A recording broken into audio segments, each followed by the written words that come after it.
भाइयों बहनों, पूरे राजस्थान में परिवर्तन एक नई बहार है। राजस्थान के लोग चाहते हैं इस बार परिवर्तन होकर के रहेगा। और भाइयों बहनों, उसी में आपका आह्वान करने के लिए आज मैं विशेष रूप से आया हूं। आप देख रहे होंगे पूरे देश के अंदर प्रधानमंत्री मोदी जी के नेतृत्व में लोगों में एक नया उत्साह है, एक नया उमंग है, एक नई तरंग पूरे देश के अंदर चल रही है। एक नए भारत का दर्शन पूरा भारत कर रहा है। भारत की 142 करोड़ की जनता कर रही है। भाइयों बहनों, ये नया भारत वैश्विक स्तर पर जिस भारत का सम्मान बढ़ा है, भारत के बारे में दुनिया की धारणा बदली है। आज भारत को लोग एक विश्वसनीय देश और सहयोगी के रूप में सम्मान दे रहे हैं और पीड़ित मानवता को अभय प्रदान करने के एक देश के रूप में जहां कहीं अशांति होगी, भारत की तरफ लोग आशा भरी निगाहों से देख रहे हैं। ये नया भारत है। एक और दुनिया को शांति का संदेश देने वाला और दूसरी तरफ दुश्मन की टेढ़ी आंखों को निकालने की हिम्मत करने वाला भारत भी है। भाइयों बहनों, कितनी अद्भुत क्षमता है भारत की। एक तरफ हम शांति की बात करते हैं और दूसरी तरफ दुश्मन को उसके बांध में घुस करके ठिकाना लगाने का साहस भी आज भारत के जवानों के अंदर है। भाइयों बहनों, मैं आपसे एक बात सही मायने में रखना चाहता हूं। कांग्रेस ने लंबे समय तक देश पे शासन किया, लेकिन बदले में समस्याएं दी। यहाँ के राजस्थान में भी यही चीज है। कांग्रेस को सबसे ज्यादा समय तक शासन करने का अवसर मिला राजस्थान में, और गत 5 वर्ष का कार्यकाल भी राजस्थान के लिए है। बहुत लंबा समय नहीं जाएंगे, लेकिन अगर आप उससे पहले के 5 साल वसुंधरा राजे जी के नेतृत्व की भारतीय जनता पार्टी की सरकार के और कांग्रेस नेतृत्व की से अशोक गहलोत जी के नेतृत्व की सरकार के कार्यकाल की तुलना करेंगे तो भाइयों बहनों, आपको लगेगा कि भारतीय जनता पार्टी की सरकार कार्य कर रही थी, कार्य करना चाहती थी। लेकिन कांग्रेस की सरकार तो अपने अंतर कलहों के कारण जहां तहां अव्यवस्था, अराजकता, विकास के बैरियर के रूप में ही राजस्थान में पिछले 5 वर्षों के अंदर जानी जाएगी। भाइयों बहनों, कांग्रेस समस्या का नाम है, देश की समस्या का नाम है। देश के अंदर जो आतंकवाद है, ये कांग्रेस की देन, नक्सलवाद कांग्रेस की देन, ये गुंडागिरी कांग्रेस की देन, ये माफियागिरी ये कांग्रेस की देन। और भाइयों बहनों,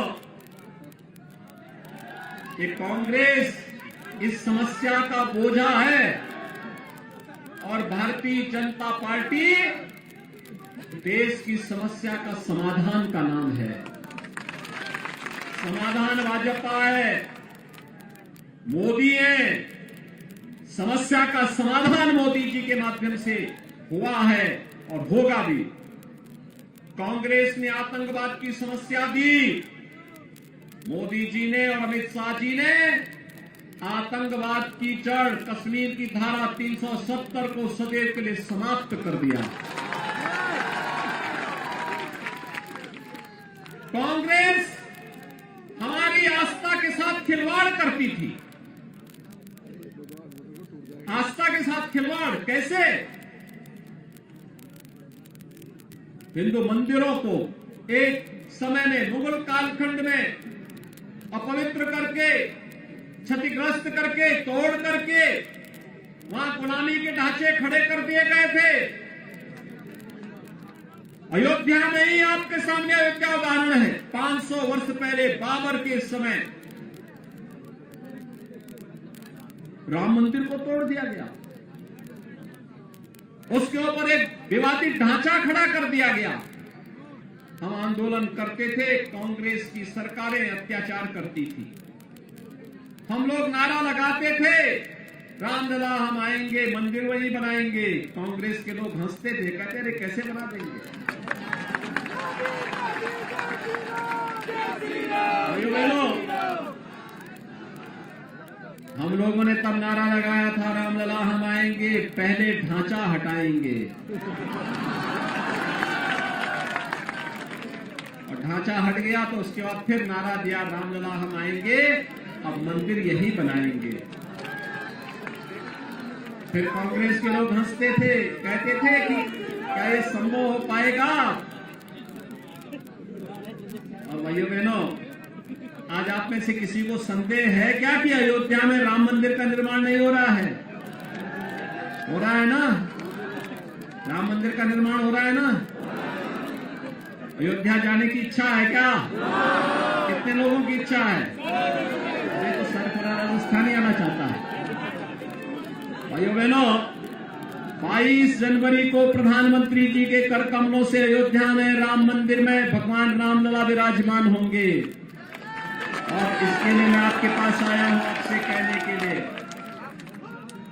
इसी के लिए आया हूं, आज आपको आमंत्रण देने के लिए भी।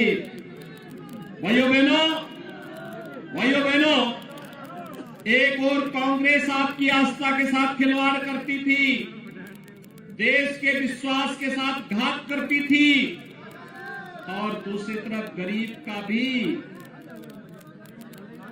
जो हक था उसको छीन लेती थी।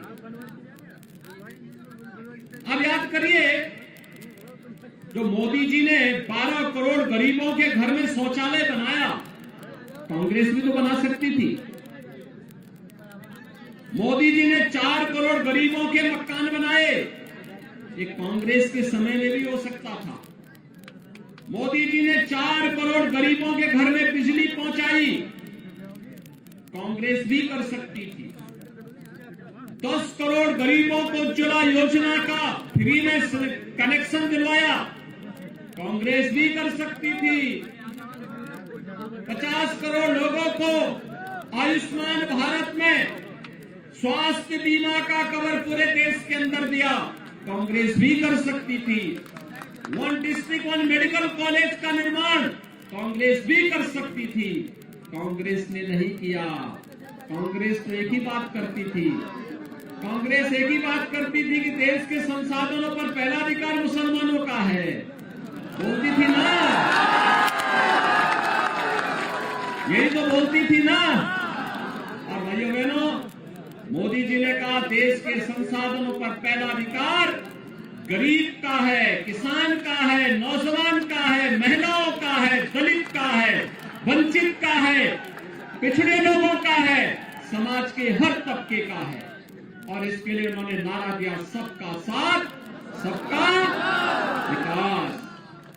भाइयों बहनों, सबका साथ और सबका विकास का नारा ही है राम राज्य की अवधारणा।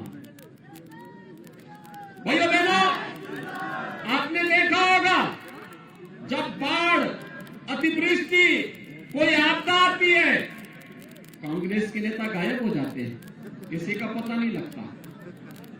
पिपलदा से लेकर के और दिल्ली तक सब नेताओं के यही हाल है। कोई इटली जाता है और कोई बूंदी जाता है, कोई जयपुर में बैठा रहता है। कोरोना में भी नहीं आए होंगे और अतिवृष्टि में भी नहीं आए होंगे। मैं धन्यवाद देना चाहूंगा लोकसभा के माननीय अध्यक्ष श्री ओम बिरला जी को, जिन्होंने यहां पे अतिवृष्टि के समय घर घर राहत सामग्री वितरित करने की स्वयं निगरानी की। यहाँ की राज्य सरकार विफल हो गई थी। अपने विदेश दौरे को स्थगित करते हुए सीधे कोटा आए और कोटा में आकर के पिपलदा, सागोत, कोटा, इन सभी क्षेत्रों में घूम घूम करके उन्होंने हर व्यक्ति का ध्यान रखा, बिना भेदभाव के शासन की योजना को पहुंचाने का काम किया। भाइयों बहनों, ऐसे लोग भी हमारे जनप्रतिनिधि होने चाहिए और इसी के लिए आज आह्वान करने के लिए मैं आपके बीच आया हूं कि भाइयों बहनों, 22 जनवरी के बाद पूरा देश अयोध्या दर्शन करने के लिए आएगा और इसमें पिपलदा और सागोत से भी अगर दर्शन करने के लिए आना है तो मैं अभी से श्री प्रेम कोचर जी को और श्री हीरालाल नागर जी को बोल दे रहा हूं, आप इनको जयपुर पहुंचाइए और ये यहां से आपको फिर अयोध्या का सैर कराने ले चलेंगे, दर्शन कराने ले चलेंगे। सहमत हैं? सभी लोग सहमत हैं? तो फिर दोनों हाथ ला करके मेरे साथ बोलेंगे, दोनों हाथ लाकर, जहां तक मेरी आवाज जा रही है, दोनों हाथ ला करके बोलेंगे, भारत माता की, भारत माता की, भारत माता की, जय श्री राम।